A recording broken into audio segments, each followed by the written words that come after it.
Here's one of the most difficult parts of my job from a social standpoint. It's that I have to be the fun police all the time. A huge portion of the information that I'm giving is negative.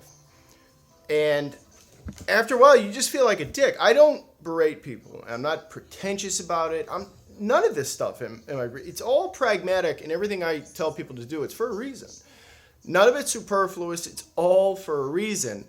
And people have a hard time with it because they've been so thoroughly inculcated with, I'll call it fur baby shit. It's not their fault. I'm not blaming owners, right? It really isn't their fault. They've been bombarded by, cynical marketing schemes. People basically trying to take their money, whether it's the positive reinforcement only community, PetCo, they go hand in hand, ASPCA. I mean, it's just relentless onslaught of bullshit that people are guilted into believing. And we have these insane social customs in this country, and I'm sure it's probably the same in Europe, when it comes to dogs. One of those is dog parks. You should never go to a dog park. They're incredibly dangerous.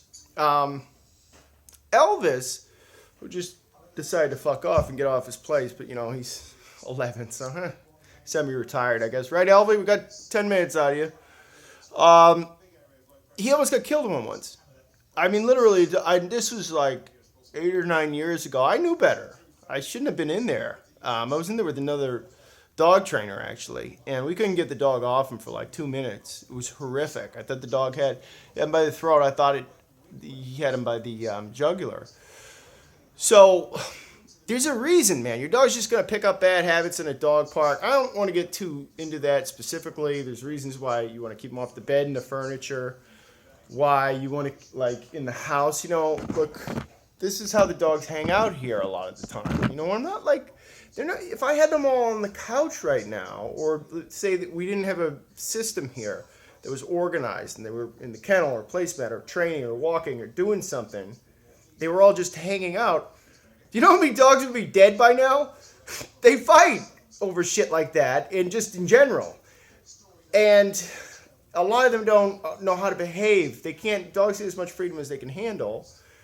A lot of dogs that are coming here for training obviously can't handle a whole lot of freedom. So it's critical if your dog is in training to give them as much structure as possible. And it can sound very militaristic and, like I'm like, soldier, let's, it's not like that. It really isn't. I'm not like R. Lee Emery in Full Metal Jacket. It's really, first of all, it's partially like a sensory processing issue because they can't handle too much shit going on. It stresses them out because they get these teeny little brains. And the more regimented things are, actually the more relaxed they are because they don't have as much to worry about. You're providing them with leadership and structure, which they need in a human world.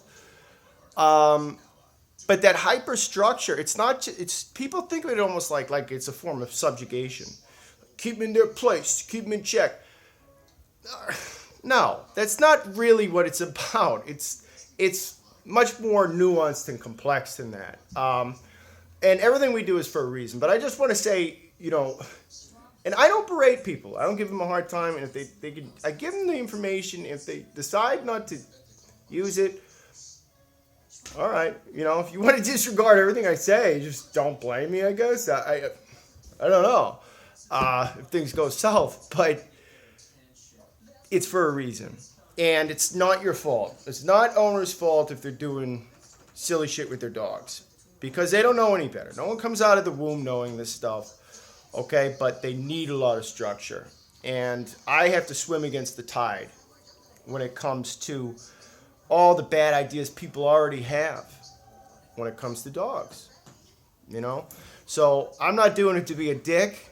And just for people I've worked with in the past, just remember, everything I tell you is for a reason. It's for a reason, and I'm always super patient with people. I explain in too much detail. People like long text, emails. It's a little sick, But I like to err on the side of too much information because there's a reason for everything that we do. It's not arbitrary. It's not about subjugation. There are reasons. Most of them pragmatic in nature. So it's got nothing to do with philosophy. It's like, let's keep him out of a dog park so he doesn't get killed like Elvis almost did.